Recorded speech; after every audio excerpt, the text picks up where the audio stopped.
Hi girls. So looking at your project planning sheet, you guys got a 20 out of 25, which is not bad. It could have been a little neater. It could have been a little better written. But I'll show you a couple of things that I think you guys need to fix. Your point of view statement, which includes Fiji, Kenya, and Madagascar, says that you need a way to reduce flooding. And my problem with that is your system isn't really a system to reduce flooding, it's a system to protect crops from flooding.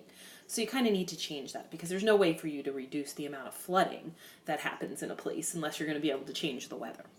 The other thing is you're kind of doing two things at once, right? So you also want to be able to conserve water to be used in the dry season, right? So you want to be very clear that you have a wet season and a rainy season. I think you kind of got that across, but I want to make sure that maybe you elaborate on that a little bit. Now, really where you lost points on your project was in the higher level thinking place because I had a hard time understanding how your system is going to work. There are a lot of things I like about it, but I'm not sure that you're really thinking through some parts of it. So you have some kind of funnel here, and it's hard for me to understand how big this funnel has to be in order for it to do what you want it to do.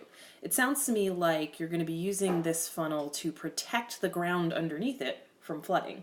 Well, that would have to be one huge funnel, and I don't know that necessarily that would protect everything else from being rained on, although I do see that you're going to cover individual plants.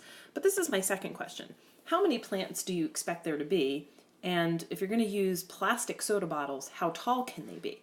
You talked in detail about sugarcane being the plant that's mostly grown in each of your countries, which is a nice detail, and I really like that you know that about your countries. But sugarcane grows really tall, so I'm not entirely sure that you're going to be able to protect sugarcane with soda bottles unless the cane's going to be able to grow out the top and you're just sort of protecting the root system. And that's possible, maybe that will work, I don't know. But the other thing is, I lived in Australia for a while and I've seen sugarcane fields and they're, quite large. So you're going to need a lot of soda bottles for a sugarcane field.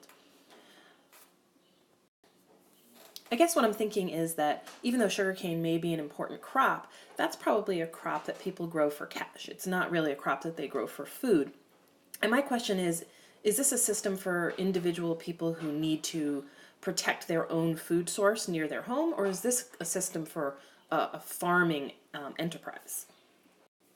I just think for, a big farm, this is just not going to be workable. If you want to, use it maybe for a small garden that the family uses to help supplement their food, that might be workable. But I'm still not entirely sure about this whole funnel idea. So during the raining season, you're going to collect the water and then it's just going to sit in this jug here and be used later in the dry season. And my question is, that seems like such a simple solution. I wonder why people don't do that already.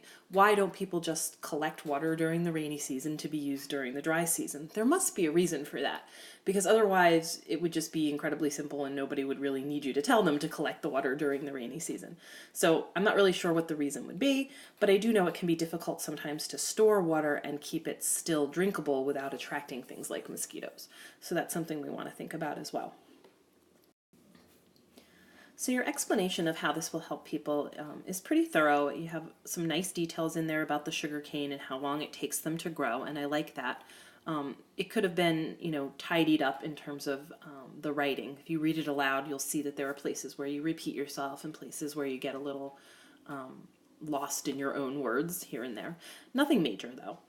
But again, my concern isn't that you lack details. You have lots of empathy, and I think you know exactly what you're trying to do. I'm just worried that what you're trying to do may be too big of a solution for us to actually manage in the classroom.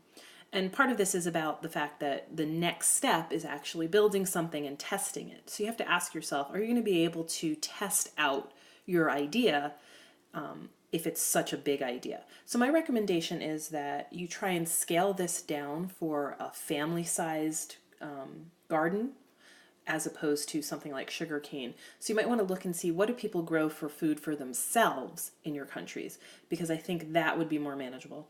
And I want you to think about and consider how you're going to make this funnel idea and this water collection idea work.